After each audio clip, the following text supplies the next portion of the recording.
Welcome to the Landscaping Podcast. My name is Joel Barnett and I'm your host. And in today's episode, I'm talking with Stephen Wells.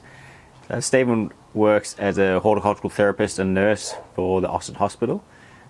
So he's not an actual business owner, but it's quite a great chat. I loved having it with him to talk about the work he's doing at the hospital, where he's designed and helped build gardens so that the patients at the hospital and the staff and the visitors aren't just staring out at a piece of dirt between the buildings, and there's something actually for them to go out and experience and not just feel like they're in a sterile hospital the whole time when they're staying there. Better Homes and Gardens did an episode with him, which is probably worth looking at before you listen to this episode. It just gives you a little bit of a glimpse into what he does there. It only goes for a few minutes, so I'll put the link in the show notes. In the episode, you'll realise that the gardens that you design, if you're a designer, or build or maintain, has quite a big impact on people's health and well-being. So it'll be quite satisfying if you sit back and have a think about the work that you do on how it can impact people's lives. So I think it'll be a good one for people to listen to, and hopefully you enjoy it as much as I enjoyed recording it and talking with Stephen. So here he is, Stephen Wells, the gardener. Stephen, thank you for joining us on the Landscaping Podcast. The first question I've got for you is how you got into the landscaping industry and horticulture industry to start it all off. G'day, mate. It's great to be chatting with you. So I've had a bit of an interesting journey getting into horticulture. I would probably say I've got green blood in my heritage, but so I grew up on an orchard. My folks and grandparents had an orange orchard and market garden, so that's kind of been in the background of who I was. But getting out of school, I went into healthcare, I went into nursing, so that was my initial profession, and I still do that now. But I probably about 10 years into that decided to go back to do some study, and that to be horticulture. It was something that I sit now and reflect on and go, I just can't remember the moment of epiphany of why I want to go back to horticulture or go study and then do horticulture. But it's been a really interesting ride since then, like a really good, interesting ride. So I did training, went through Burnley here in Melbourne, did the 2-year course there, and kind of left nursing for about a year, went and worked out in retail nursery world, enjoyed it, but also decided that that wasn't where I wanted to continue going. I got into horticulture thinking that I'd do garden design, and that would be my passion and interest, but had kind of had a moment of going, I think I've done nursing and been in healthcare for a reason, and now having the capacity to combine the both was something that I was interested in doing. So I went back into healthcare and nursing pretty much full time. But in that decided, or had a really good fortunate situation of having a manager in my ward that I was working on who'd seen me go off to do horticulture and had then seen me come back into the nursing field, and saw that the concept of doing a garden-based program and spending time with some of our patients could be beneficial for them. So we'd had a really good conversation, and that was something that I've always reflected on, the fact that having people around you and managers who support what your individual passion is or your individual pursuits are is a pretty significant thing. We can have our own desires and interests, and if you're on your own and you can get out and do stuff, brilliant. But sometimes if you're in an organisation or a business setting, having a boss, having a manager, and an environment that supports interest and passion, I think, I reflect on that now and go, that made a huge difference for me to be where I am now. Heading back into that healthcare setting, had a garden area that was around the ward, and it looked awful. It was bland and it was boring and it was really not much at all. And I was like, gee, we got to do something better than that. So, that was in that setting how I started to put on my design interest and skill and the horticulture knowledge that I was starting to learn, had learned, and then building on, and started to create the garden spaces there for the benefit of our patients and their visitors, and for all staff as well. So that was kind of my not really foray, but my entry into getting into the horticulture and bit of garden design, and seeing it sort of go from there. Did you do any design like after you were studying and working at the nursery? I did for a little bit, as in I thought, yeah, cool. Because going back into nursing, I did that part-time, about 3 or 4 days a week, but had time that I did it for about a year, where I was like, I had a day a week for horticultural pursuits. So that was a little bit about getting to try and do some garden design work, or some garden garden installation. I didn't get into the construction side of things. I did that for a little bit, but I think I really decided that like coming back and reflecting on the fact that I had that nursing background and healthcare experience, I do recall having that moment of going, I know that I've been in that environment for a reason, and felt that doing garden work and creating garden spaces, for me and my journey, was better to be doing that in that environment than pursuing a garden design sort of career out on my own. I think I'd obviously been a bit spoilt by being in a profession where you get a fortnightly wage too. Yeah. I think that was that's a significant part of that sort of Linus blanket, the security blanket, particularly when starting out on something new. So that's one of the reasons why I stayed within the healthcare profession rather than going out and doing just design work by myself. Probably didn't have that confidence or that financial sort of backing kind of thing, or something, having that support that I could go, right, if I'm not earning anything straight away from design work, I can still put food on my table, pay the bills. No, I was just going to say, I understand it's a challenging aspect of that is making sure you're getting enough business and enough clients to make it a viable and financial option. Yeah, it can help having the second job to fall back on while you're building that, if you were going into the design full time. Yeah. If that's what your passion was. So it's good having both there, so you can see which one works best for you.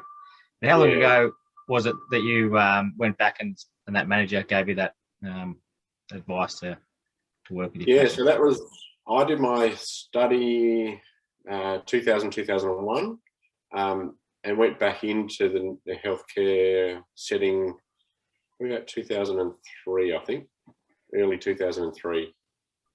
And I've seen the area where you built the garden there, because I saw it on Better Home and Gardens. They did the little snippet of there, and they showed the before shot where it's just basically just a big open bit of grass, and now it's I'm going to put a link in the notes of this episode, because it's quite impressive seeing what it looks like now and what it was.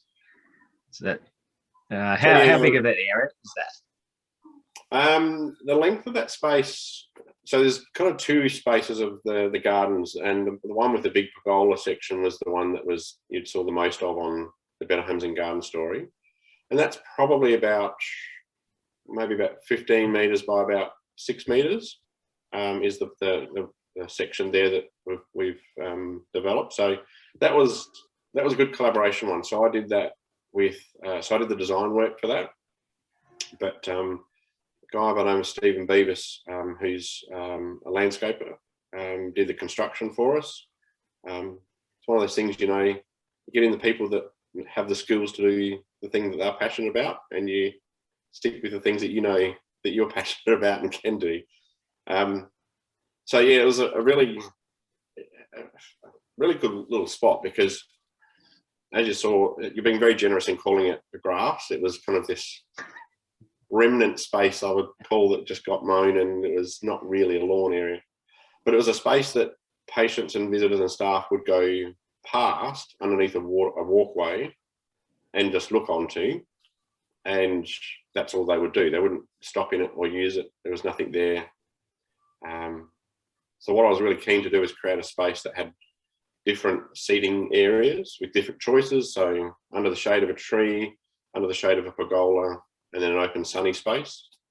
But so the subtlety of that for me was about saying, for thinking of it in the context for patients, in a hospital setting, often choice and the control of what you do and when you do it has changed because you're sick and you're unwell, and there's other priorities on you, like having treatment, having therapy sessions, needing medications, all those kind of aspects. So to provide an area that had different choices for people to go, you know what, I just want to sit in the sun, or no, I need to be under the shelter of a tree, was my biggest driving force in the design of that space. And then obviously with plants, very much about low water use, low maintenance, not no maintenance, lower maintenance, but high impact is really the interest, probably the focus that I really kind of started with, and went, right, what plants suit that? What materials suit that, like the timber, the type of timber and the paving. So that was really the focus on trying to create that kind of environment, bit of a sanctuary space for people to come and not just walk past as they would have done, but to go, actually, it's a destination. I want to go and sit under there. And it's really cool. I really, thinking of it from a designing or construction point of view, often you get the chance to, you do that and then you move on. Whereas I've got this really cool situation where I'm still working in the environment that's happened, and I get to see people using it for how I thought it might be used, or even excitingly, how I didn't think it would be used, but they're coming into the space and going, yeah, this is how I want to use the space. And you go, it's pretty cool feedback to get. And I really like the fact that sometimes I'm walking through, I'm sitting around that space, watching people or going past people that are sitting there. They have no idea that I'm the one that's created it. And they just, subtly get some really nice comments or some feedback without them knowing it's actually me. And I'm like, yes, I'm just quietly going, that's cool. Because it's not like saying, hey, it's me, it's Stephen here, I did this. It's just about going, this is a space that I wanted to get people to be using. And there's no, oh, wow, Stephen, you're great. This is fantastic because of what you've done. It's like, no, this is here just for you to enjoy. I just have this little fun moment of being able to watch and observe as I'm walking through the space, other people using it. So it's pretty cool. Yeah, that's really cool. Like, because I don't think of it that much on the produce that we do, because you're doing someone's backyard, and it might look like they're pretty cool once we've finished them. But what you've converted, nothing would have happened there. People might have walked across it for a shortcut, but none of that existed. And now they're all sitting there getting to enjoy it. And so and you get to work there every day you work. Yeah. So that's, I feel pretty fortunate in that respect. It's not often that you get that situation and get to see, and also, from a learning point of view, as you know, gardening and landscaping and all those sort of things, that life is a continually learning process. So I get to see how things have grown, whether they've worked how I thought they would, whether they haven't worked, and go, oh yeah, okay, that's changed now. So let's change the planting because that season of open sunniness has finished, and now we're moving into shade because the tree's grown. And learn stuff that's worked and not worked, and enjoy that part of it as well. And whose idea was it initially? Was it a combination of you and your manager who came up with the idea? And is the design is the overall design similar to what you came up with at the start? Yeah, so my manager was really good. She saw the benefit of starting the garden program with me. The garden side of it is something that I've pushed, and it's something that I was like, at that stage I was living in a rental property, so I didn't have a garden patch of my own as such. So I was like, right, I'm happy to invest time and energy into creating this.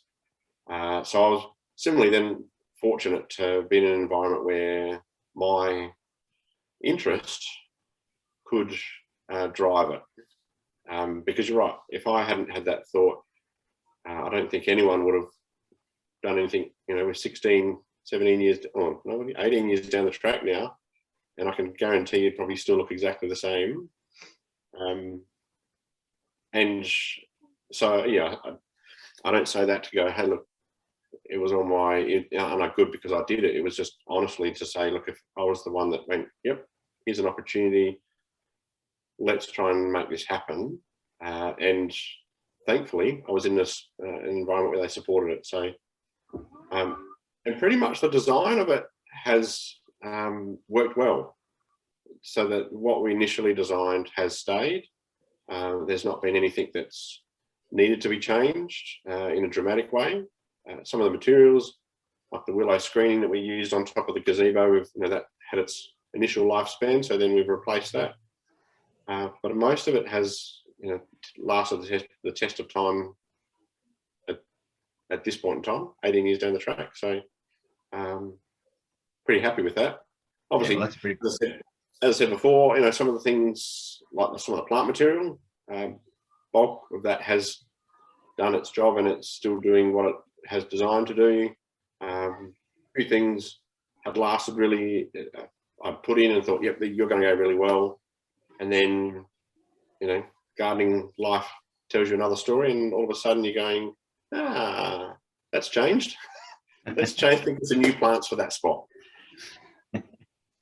And how did you go about getting funding for it to start with? Was that a challenge?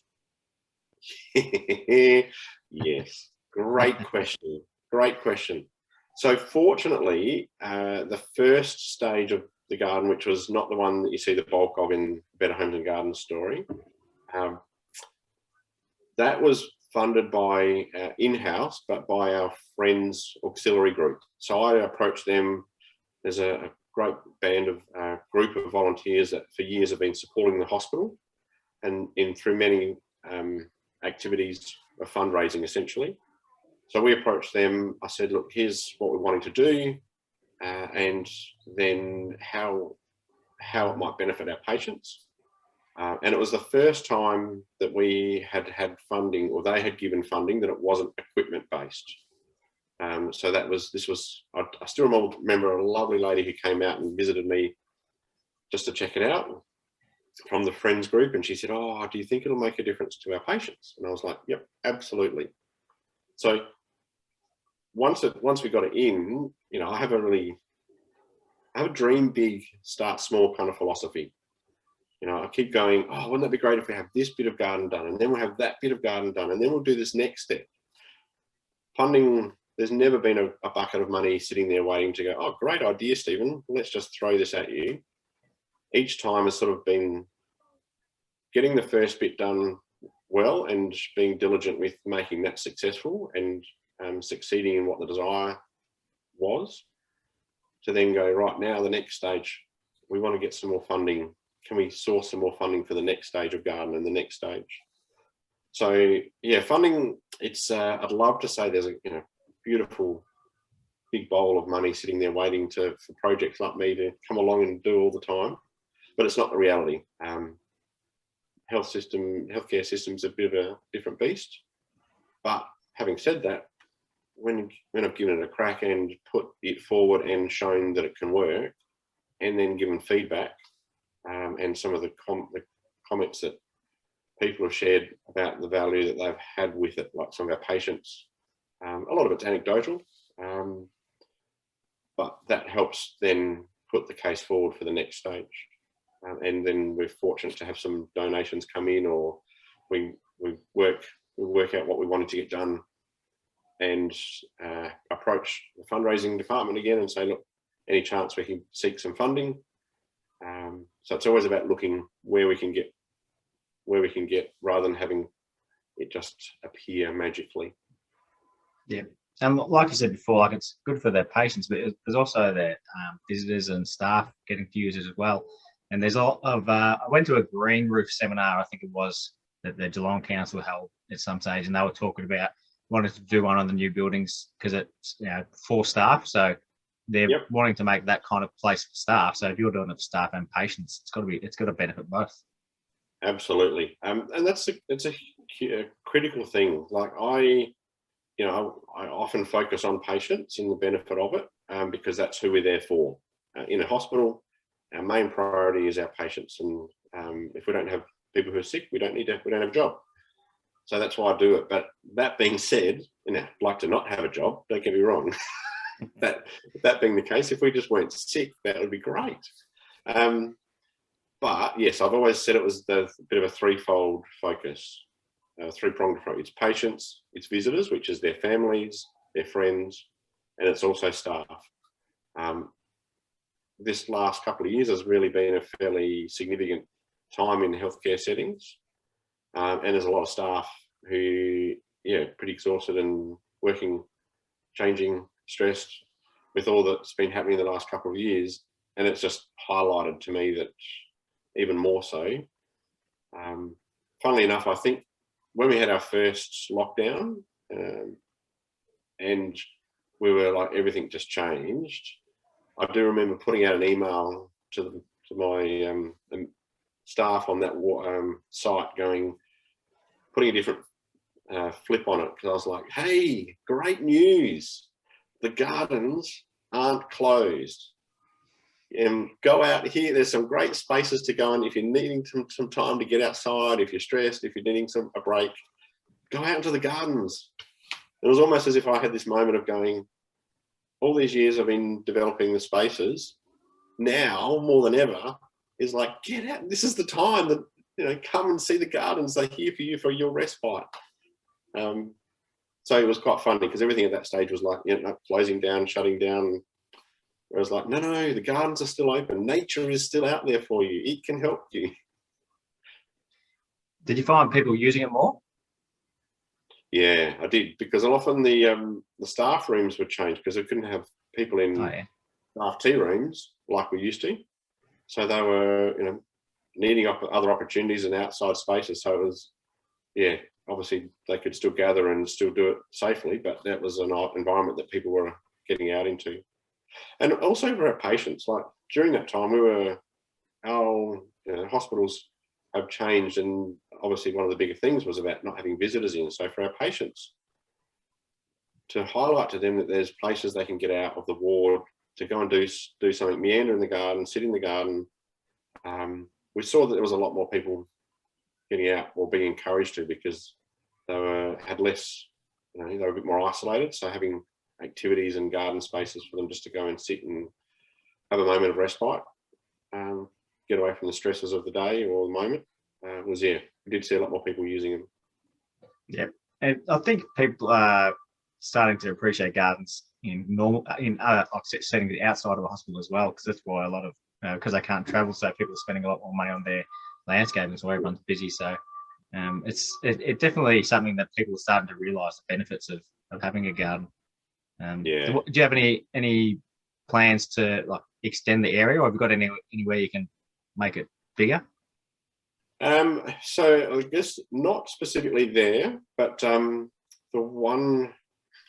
part of my role, I have a few different roles at my work, and so one of them is the gardens coordinator / gardens projects focus.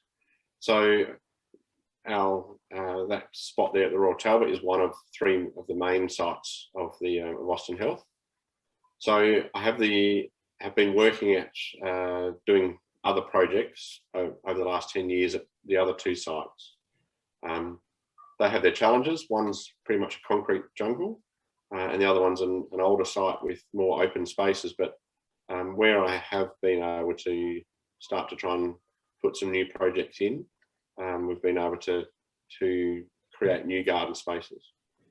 And it's interesting, this is the thing, connection with nature and garden spaces has a huge thing. So a huge benefit. There's one entrance at one of the hospitals, that had looked tired for ages. It looks like a concrete jungle entrance, so nothing that appealing, but had a really cool opportunity to develop a new space and put a whole lot of new pots in. I chose some really interesting cactus and succulents, And it was amazing the amount of people that were just staff, because it was near a staff entry point. It was amazing the amount of people who were just like, who would normally walk in, head down, looking at their phone, going into work. All of a sudden we're going, oh, look at that over there. Oh, look at that there. And then in the time after that would often be saying, oh, you're the one that did that garden. I really love the plants you've got in there. And so all of a sudden, people are now starting to talk about their environment outside of the hospital, the landscaping of the areas, the gardens, the plant selection and the gardens. And it's just that moment for them to have a lift of their mood and have a whole different experience of getting in and out of the hospital than what they would normally have. So that's the kind of stuff that it's not a huge thing, but it's enough that for me is the fuel that keeps me fired up to create more spaces. I think, and often it doesn't need to be in an amazing garden space, as wonderful and as much as I'd love to have a botanical gardens around the hospital, just to fill it with plants. Those kind of projects for me show that it doesn't need to be huge to make a positive impact, and we can just need to look at how we see those spaces differently. Is that staff entry on the one where you got the cactus that were flowering? I don't know what type of cactus. Yeah. Like fence post cactus. Yep, that was the one. Yes. That was a really cool one, because the vision was there for the long game. So when I put those in, they were probably about 60 centimeters tall. I actually got them from John from Cactus Country. Put them in and had the vision, because I put them against a black wall, had the vision that as they grew, they would be a really nice contrast against that black wall. But then when they flowered, that they would actually be something really interesting. And it was probably about 2, maybe 3 years into that it had its massive flowering. We had 1 year, so that year it sat for a couple of years with maybe 1 or 2 flowers coming on at flowering time. But then at the time they had about 70 flowers on the stems. And it was almost that hero moment for like less than a week. Yeah. It was that moment of going, like people were stopping and staff was stopping and taking photos, and I just sat there one day watching them going, this is cool. This is exactly how I hoped this would be. And a few of them I went up and had a chat with, and they were like, oh, this is so cool. I've just taken a photo of this, or I've sent a photo off to my sister. She's up in Queensland, and she's now got it as her screensaver on a computer. And it's like this conversation piece, time and conversation thing where people were going in and then going up to their offices and going, have you gone and seen the cacti? You've got to go see them flower. And that for me was like, yeah, that's that moment of joy in an environment that doesn't often get those moments of joy. So unfortunately, those plots have been moved slightly at the moment, so they're not against that black wall, because we've now got a COVID screening tent entry there. But I was looking at them just the other day, and there's about maybe just over a dozen new buds for this coming season. I'm like, yes, it's coming back.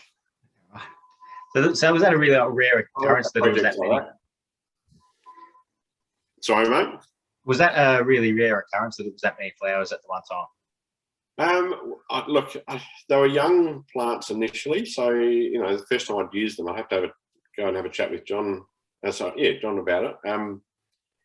But the first few years, I think, as I said, probably only got 1 or 2, maybe 3 flowers off it.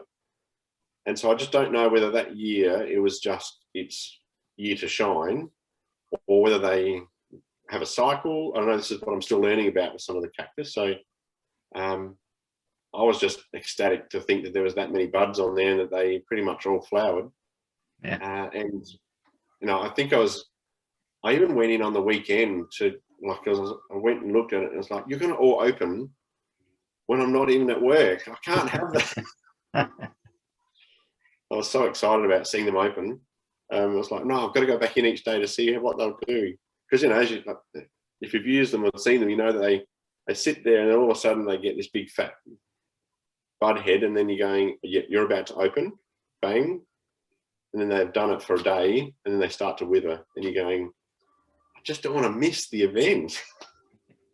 Yeah, I just transplanted a massive magnolia, like 5 meters tall, from a client's property because she didn't want it. Because I got to put it at my place, and I realised with them that their flowering period's not that long either. They flower looking awesome, and then get a strong wind, and that's the end of them. Yeah, and it's a challenge with. It's really interesting when you're talking about plants. Like you look at your your spring, your prunus, and things like that just have a week, maybe 2 if you're lucky. Yeah. And you're right. If you get a windy day, you've got this plant that you've gone, I really love your foliage, but I really love that moment when you flower. And if it's fleeting, you sit there and go, I just need to sit in my garden. I just need to make sure I consciously watch it each day for a while, even if it's just for a couple of minutes. But because if it's sitting there and it's looking great and you're going, yep, you're going to be gone in a week or 2, I just need to make the most of this. Yeah, I don't know if it's the Mexican or Brazilian walking iris. And I think they are supposed to only flower for a day. But I think they might be a bit of a myth though, because I've had one and it's a bit longer, but still not very long. But they're a cool looking flower as well. Yeah, I was following along those cactus flowering on your Instagram, and also met Alan the agave on your Instagram as well. His flowering is a bit more dramatic, but how's his family going? Good. I could have propagated a lot more, but I decided not to do hundreds. So I've probably got about maybe 50 little Allens that I took off the flower stems, and just letting them sit. So yes, that was here in my home garden, and I like having a bit of fun. I don't know what made me call him Alan, but it was just a moment of giving him a name because he needed to have a name. And then it was just, I think I was pretty excited just to see it flower as well, because it's the first time I'd had one. First time I'd had one of those in the garden, and then to see it start to move and flower, and you're like, right, I need to follow you because you're going to have a lifespan and then you're going to die. But as you would have seen, I did have a little bit of fun along the way. The little Lego the agave pickers climbing it, the onlookers. I think that was probably, it definitely was. I know it was could well have been the influence of lockdown fever. That made me think of different things to get a bit creative and fun, being stuck at home or not doing as much. I don't know. You do seem to have fun all the time at your garden. There's a few pretty cool items in. Like you do have a slide at your house as well. Yes.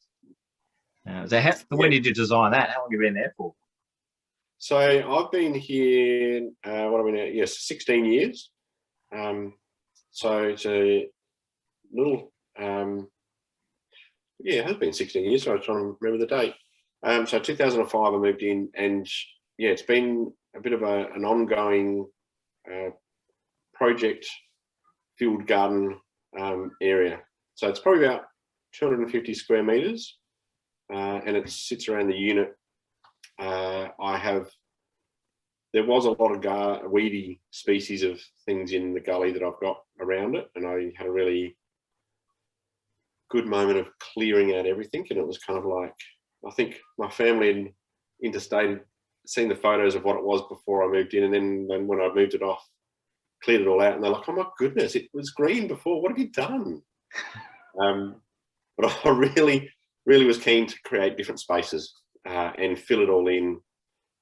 It's got a sloping part of it in the main bulk area of the garden, so a bit of a challenge with that, and hence why the slide came into its form there. It was an idea that I think I'd seen like years before in an open garden somewhere, and went, oh, I love that idea. And then, funnily enough, friends of mine, I talked to my friends about it, and they rang me up and gone, you got to come and visit us. There's a 3-meter slide on the side of the road and hard rubbish. And I think I had a little hatchback at that time and kind of managed to drive it to their place without it half hanging out and half hanging in. And it was, thankfully it was out in the edges of the town, and it was just a little bit of a drive. But put it there until I could get it in. And it was, so for me, the reason I wanted it, you're sitting there probably going, why the heck have you got a slide? I don't have any children, but I've got friends that have got kids. And I wanted to have a space here where I could use it if, there's a little inner child still in me that I enjoy having fun moments like that. Just because we're adults doesn't mean that we can't have fun. But I also knew that if I didn't have a big space for a garden and I didn't have a lawn area, for example, for kids to come with my friends and to spend time playing outside. So I was like, right, I want to create a bit of a spot here where they will really be keen to come because they get to play on Stephen's slide and we can all be outside together and the parents and I and other friends can be sitting there chatting and they're just running around. Well, I was going to say going up and down and around the slide, but often they just go back up and down the same. What about the bath? Where did the inspiration for that come from? That's an idea that's been sitting mulling for quite a few years. I think I've seen other gardens with baths in and went, oh. And it's only just been in the last few months that I've finally managed to get it in. It's tucked down the side of the house. Another good it wasn't a hard rubbish find. It was I think it was a Facebook marketplace find that happened to be the right time. And similarly, my neighbour was like, Stephen, what about this one? Sent me a photo of it, screenshot, and I'm like, yes. And I think I've managed hot water going to it. Yeah, so the position that I put it in, while there's other spots that I could put it in the garden that I would be more amongst the plants and immersed in plants, the challenge was getting water and more importantly, hot water to it. So the spot that I've got it is actually right next to the hot water service. So it didn't need a lot of length of plumbing to get what I needed to. And then it's not actually plumbed out. What I'll do is just use the water once it's cooled and water the garden with it, run the hose off it, tip the buckets so it gets a second watering, second use. Perfect. And I think most people would recognise your reading look as well. You've got like a red, I don't know if that's how you would describe it. The red pod? Yeah. Yes. Do you use that a lot? I do. It's one of the spots in my garden that's the only one spot that I can lie in my garden. So I built it so that it's my length because I've got a few sitting areas and I enjoy that, but I actually wanted a spot where I just went, no, this is where I can lie and this is where I can just relax. So yeah, it was it was a pretty cool project. I really enjoyed doing that one. A lot of the impetus was because I've got a block of land behind me that has been going for years that they're wanting to develop and put housing on. And I was really conscious that that's one of my private sitting areas. And I was like, no, I don't want to be exposed if I've got a 2-story house right behind me. So I wanted the wall was about privacy. And I was like, right, how can I make it still functional? So the red pod was constructed to be cantilevered in the middle of the wall. So half each side. So I can capitalize on the space and not protrude too much into the sitting area, and just have this bright color that was a bit of interest against the dark paint of the wall. So yeah, gets beautiful morning sun. So it is that first thing in the morning, great in winter when the morning sun hits it and I sit there with a cuppa and just go, yep, feel the warmth. And then summer, it's also good because on a hot day I can be there without having the sun on me because the sun's moved around and I can just sit and lie on there and look out over the garden. Nice. Now, something else in terms of privacy that made me think of this question was the first Saturday in May. It's a big day for you every year. It's World Naked Gardening Day. It is, mate. It is. I did see the last year this year that when you post, there was some crazy comments that didn't seem like they were being sarcastic, but there was someone mentioning the donkey tail cactus hanging there, and someone was saying it was all looking beautiful. I think they were talking about your garden. Yeah, they were, mate. They were. Yeah, but that looks like a bit of fun. Yeah, look, I think sometimes in life you just got to have a bit of fun, and I have to admit though, from starting it to where I've got to has been which has probably been about 4 or 5 years, has been a process of just gently, a little bit more bold, a little bit more bold, a little bit more bold, to a point where I'm like, yeah, okay, I think I'm probably gone as far as I can now. But it is really just about having a bit of fun. Yeah. This happens to be a cool time of the year for us here. Yeah, it's not ideal, is it? No. But yeah, very much about having a bit of fun and not taking yourself too seriously, and just going, yep, I'm really not fussed what people think. I'm just going to do it and enjoy the experience. Yeah, lucky it's on a Saturday, so you don't go into work. Yeah, exactly. And as you said about privacy, I can be strategic about where I put the self-timing camera and make sure that none of the neighbours kind of go, oh my goodness, hi Stephen. And one of the earliest things I saw on your Instagram, I think it's possible it's not even you, so if it's not, I'll edit this bit out. But did you, because I was looking for it today and I couldn't find it, but were you doing posts at one stage where you were doing like numbers in nature and you were increasing it by one? Yeah, no, that was me. I can't find that on your page anywhere. Oh, it's been a few years since I did it, but I think so. I'd have to have a bit of a scroll back through it myself. Yeah, it was just about having a bit of fun with seeing collections of numbers in nature. And I think from memory, it was probably almost, and every now and then I have times of just reminding myself to stop and slow. And that was probably actually the impetus for it, from memory. So, in the busyness of life, you're just walking past stuff, and yet you don't even stop to look. And yet here, right in front of you, can be some interesting things, small or collective, that are just amazing and just give you that moment of awe. And I think that's probably what started it. And so I got a bit creative about, going numerically 1, 2, 3, 4. Can't remember how far I got up. It might have been up to maybe the 20s, I think. Yeah, I reckon you got to the 20s. So for anyone who didn't see it, basically you started at number 1, like on day 1, and you found something in nature where there was 1. So, it could have been like a fence post cactus, for example, was just one of them. Yep. And then day 2, you might have had something where there was 2 flowers, and then yes, day 7 could have been a leaf that had 7 pinnate leaves, sort of thing. So, yeah, I loved it. Cheers. And I think I have moments. I'm pretty spontaneous, generally speaking, with putting stuff on Instagram, and even things like that. Though I kind of am spontaneous in the initial thought, and then kind of just run with it. And literally was, that kind of an activity for me was going, okay, well, what I need to find number 7. What's number 7? What can I find that's 7? So it actually was then forcing me to look around and stop and go, oh, well, I could use that leaf, or that's got 7 flowers on it, or whatever it might have been. So it's probably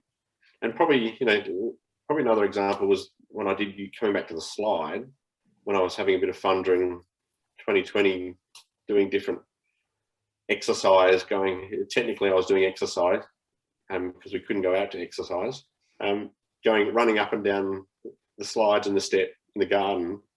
And it was just that kind of going, right, I have this crazy idea, let's just run with it and let's just do some fun stuff. Whether that's, using the slide or going, right, what's in nature? What are the things around me that I just walk past? Right, let's run with this for a little while. And it was fun actually watching and reading some of the comments of people going, right, what's going to be next? Like what plant or what number is going to be next?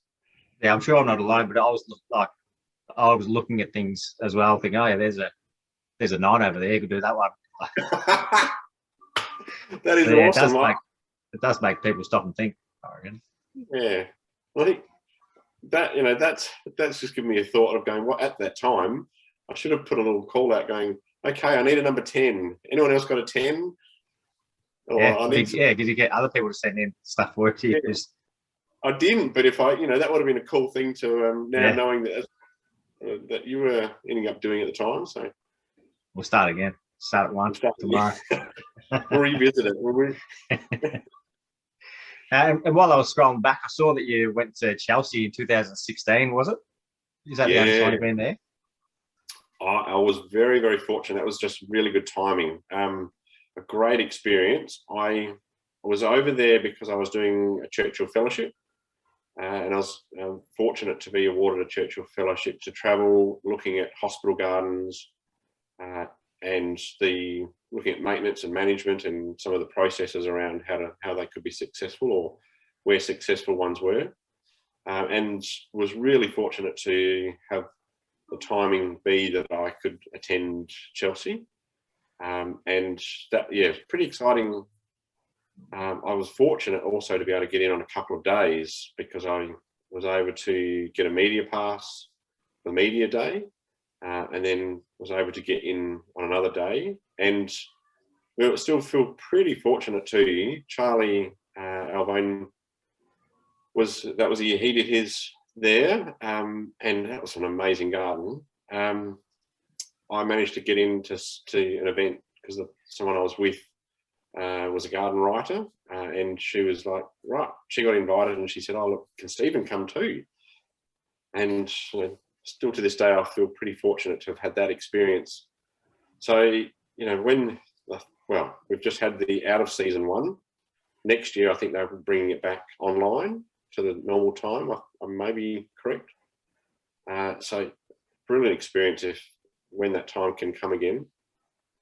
Chelsea's it's a really amazing, like, to think that there are sections there that they literally dig up and they can just put back to soil afterwards and lawn. I love where the Melbourne International Flower and Garden Show is, just because of the atmosphere there with the beautiful big trees and all. But I look at what they did there and I go, oh my goodness, the ability just to get in and dig something up and put a whole garden in and then just fill it back in afterwards. It's incredible. And here we're challenged by the fact that everything has to be above ground. As you know, you've done it, you've seen it and lived the experience. How did it compare in terms of what they could build, like what they look like? Does it look like, because when you look at the ones in at Melbourne, general public, I don't think would realise that nothing is built into the ground. They just look like a real garden most of the time. So do they look much different at Chelsea? They have different. The year that I was there was different sections. Obviously, there's the grand big ones, the main section. But down in, and that's the year that I was there were some amazing ones. I was really intrigued though, because it almost looked as if some of them were literally just trying to recreate nature. And that's a pretty impressive thing to do, and I get that. But I was also like going, but that's nature. Like, we just picked up a little pocket in Italy and we want to create it here. We'll just go to Italy, but that's not. And I'm opening up a can of worms here, Joel. But I'm sure the big thing of going, is that a garden or isn't it a garden? Particularly in that setting, it was something. Now maybe that's open for discussion. I'll maybe not go down that rabbit warren. But it was like, they were amazing. But I still feel, my personal thought is, as much as it is nice to recreate a nature setting, I really just want to see gardens at a garden show. I want to see what can be applicable in my garden at home, or visiting friends and go, oh, that could work at there. I could see that in their house. I don't know if that's out of the main avenue though. There were some other nice pockets of smaller gardens that did look as if they were ones that you could have in your own garden, and that was really good. So they had different categories. But yeah, that probably really struck me. Apart from, there was a few like Charlie's that were home gardens, and you go, yep, that looks perfect. I can see that. I can identify with that, and I can see that sitting in a nice garden. Oh, I'll take that bit out of that, and I reckon I can maybe tweak that to suit my spot. Yep. That's what I love going to garden shows for, is to actually see things that I can get ideas from that I could potentially do in my home garden and go, oh, I love that. That could be replicated here.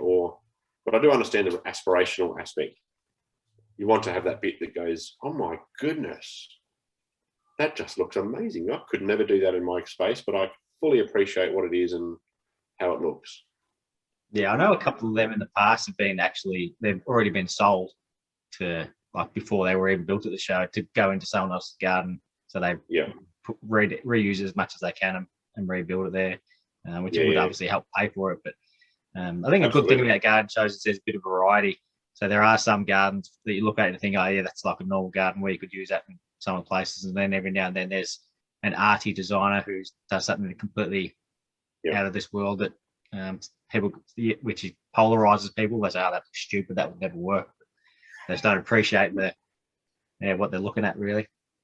Yeah, which I find disappointing that that's the case, because I would love to see at the Melbourne Flower and Garden Show a out-of-the-box section. One that just pushes the boundaries and you go, I wouldn't see that in my garden. I'm contradicting myself now about what I like to see. But I would actually like to, to allow, and this all depends on the funds, because I know there's the challenge of, you're putting a lot of money into it. I did a show garden 2010, and, you put a lot of money and time and energy into it. And depending on what you're doing it for, you kind of want to get a bit of return of investment on it, whatever that may be. But I'd love there to be a supported component where you went, you know what, here's 20 grand, do something. Like, if you want to spend more than that, go for it. I don't know, I'm just picking a number for the sake of it. Yeah. But it had the chance for people to go, you know what, this is out of the box, this is left field, this is something artistic and creative, or not what you would expect, to be that thing that started people talking about it, and to be pushing the boundaries and go, well, why can't that be in your garden? Or what is it about that you don't like? What is it about that you love? And you go, that's where I think a bit of fun and creativity and joy and conversation, the chatter about it would be, I'm sure that, that's a good marketing ploy in itself. Yeah. To give the freedom to go let your hair down, give it a go, and wow us, give us something different and interesting.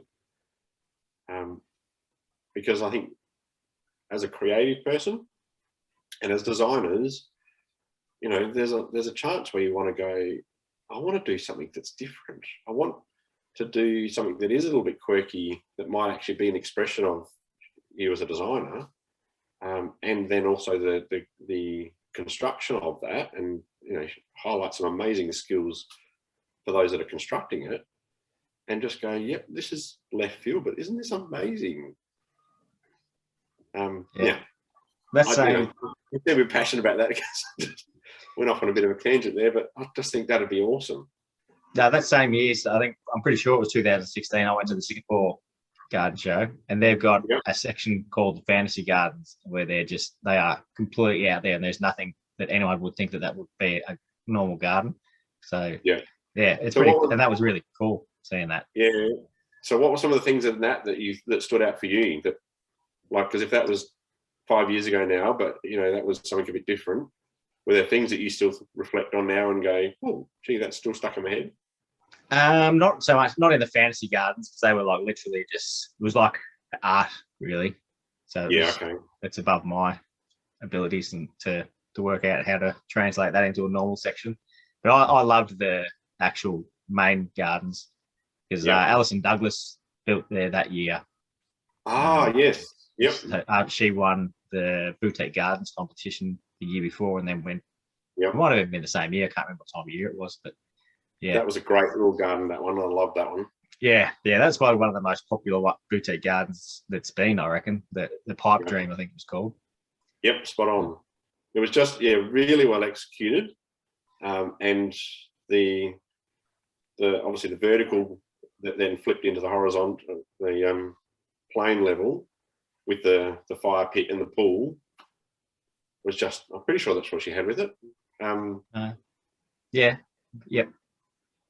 Because there was all those concrete pipes that she was using in different ways. Yeah. See, that's the kind of, that's creative use of material. An everyday piece of material is a big pipe, but, you go, well, actually, in a sense, that's kind of like my red pod. It's just about, and so you're looking at how you use or create spaces. So yeah, that's always stuck in my mind. Alison's has. Yeah, and that's sort of one that's kind of pushing the boundaries of what's normal as well. Because at the time, like you see it a lot more often now, but we didn't see it, the pipes used that often for what she did. No, and the beauty of what I took away from that too was that you could do that in a small courtyard. Like, it's doable. It was out there, but it's doable. And you go, you don't need a big garden to do that. That's something that in a small courtyard you could go, actually, all we just need to do is get have a crane access to get it in, and we could actually do that. I'd love to see more people do those kind of gardens. I love that about the boutique gardens, because they're small, so you can do something different like that. Like the one we built, which was Jared Everson from Octopus Garden. He had those three copper planters. Yes. So he has used them in a project since then, but they are pretty unique, and they're also pieces of art as well. So there are bits and pieces that come along the way that are pretty cool in that section. Yeah, yep. But the bigger gardens, they're spending a lot of money, so they want to get something from it. So they want to show more the meat and potatoes kind of thing that they can do. Yeah. Look, I think it'd be great if there was an aspect with the gardens where you went the show. If they went, okay, here's some financial. If you're doing this size garden, we'll give you X amount. If you're doing this side, we'll give you X amount. And then if you want to spend more than that, go for it. But as a base minimum, this is what you'll get. I reckon if we had the capacity to do something like that, I'm sure we would get more people being interested in doing boutique gardens, large gardens.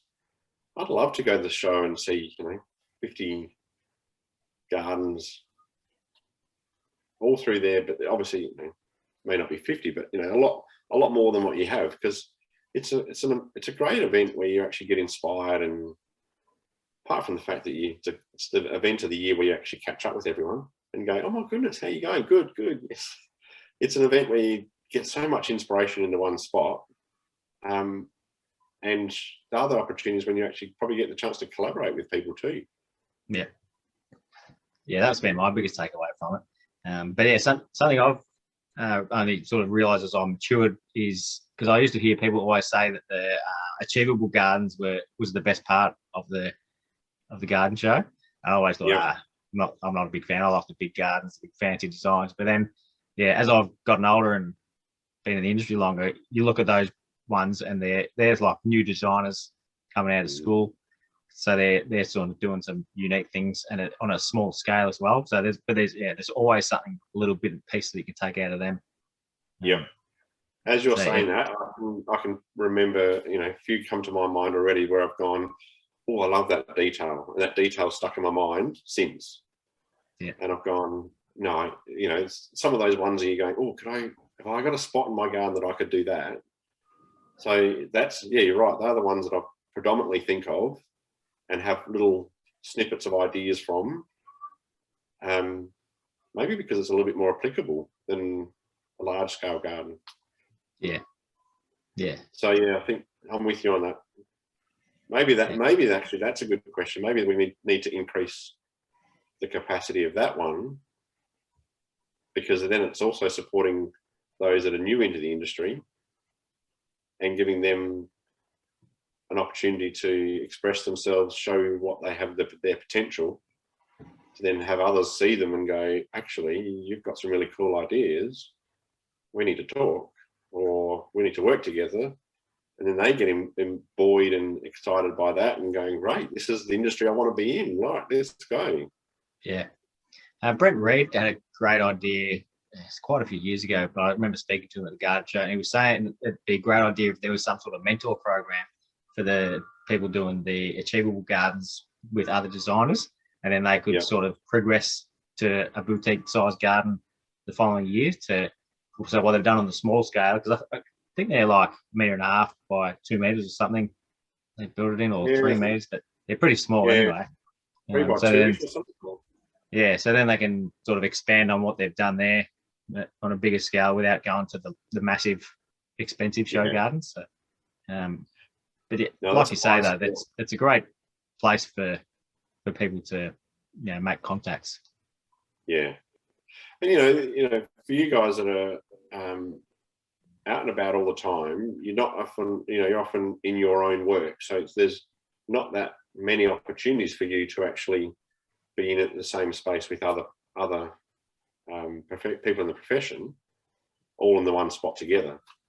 There's industry events that I'm sure you connect with each other, but not when you're actually working on a project, your own individual projects, but all doing it together. Because I hear some of the chatter that there's good camaraderie between companies, and that's because it's you don't have that much opportunity to do this. Kind of like the Olympics coming together, or it's the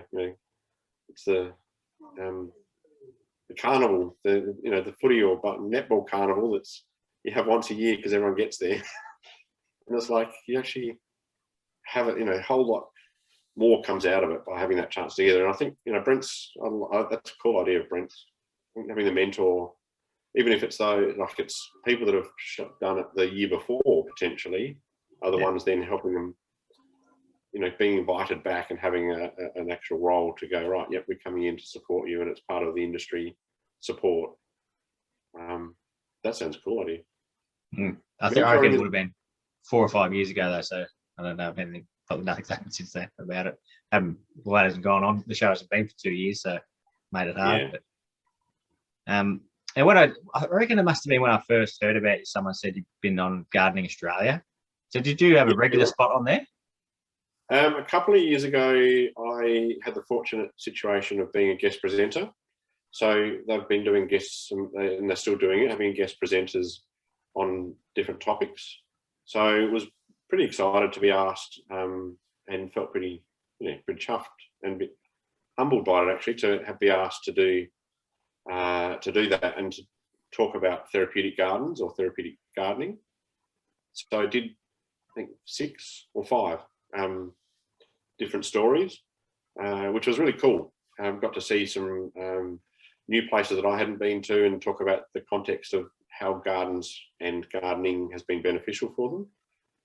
That was really, really exciting. Great experience. It's a different thing being behind a camera and having to remember lines and being very generous. The generosity of the producers of making sure I didn't have a long line scripts to remember, and the wonders of production team, chopping and cutting in and out has made it a lot more come across really well, and for me a lot less daunting, particularly when you're trying to remember words to say and you get it right, and then they go, okay, I just want you to repeat that, and you're going, what did I say? How did I say it? Replay it. Yes, but they want different angles, which is really good. But look, as an experience, I was really, really fortunate, and it was a great opportunity. Gardening Australia is a great program, and it's been going for years, which is a good testament to any program that lasted the test of time and the challenges of the television world. Really excited. And did you enjoy it? Yeah, I did, and I think the main reason I enjoyed it was because it was actually about a topic that I was passionate about. I reflected at the time that I knew I would feel different if it was like a general presenter kind of role, and if I was ever asked to do that, it would be like, oh, there's a lot of stuff I don't know, but the perception is that you do know it because you're a presenter. Whereas the comfort of being able to talk about and share stories of something that I knew and had context with, it was the perfect opportunity, and really, as I said, enjoyed the experience and fortunate to have had our chance to dabble in that side of it and have it as a wonderful life experience. And going back to what you're doing at the hospital, is there any like concrete proof about the benefits of gardens for helping people? Yeah, look, it's interesting. There is. The short answer is there is. There's research that has been done qualitative and quantitative research. You know, the healthcare setting is a changing environment. It's a bit of a challenging one to do quantitative research in, because the challenge of different cohorts of people, different patient groups. They're there for healthcare, not necessarily to be, you know, having research done about exclusion of having time in a garden and then some having it. You know, one of the key research pieces that was done nearly just over 40 years ago now was by Roger Ulrich. The reason it still gets talked about now is that it was literally showing that people that had a view out of a window onto greenery compared to none did have differences in their care. So it was a retrospective review of data rather than putting them in a room and saying, yes, now you've got a green view, you don't. They looked at those that didn't and didn't.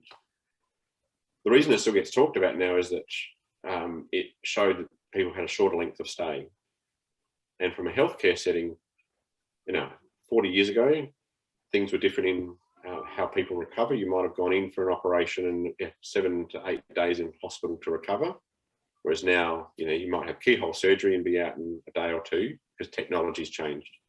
So it's hard to put that kind of research comparison to it now. So that's why that kind of research and others since has still been used.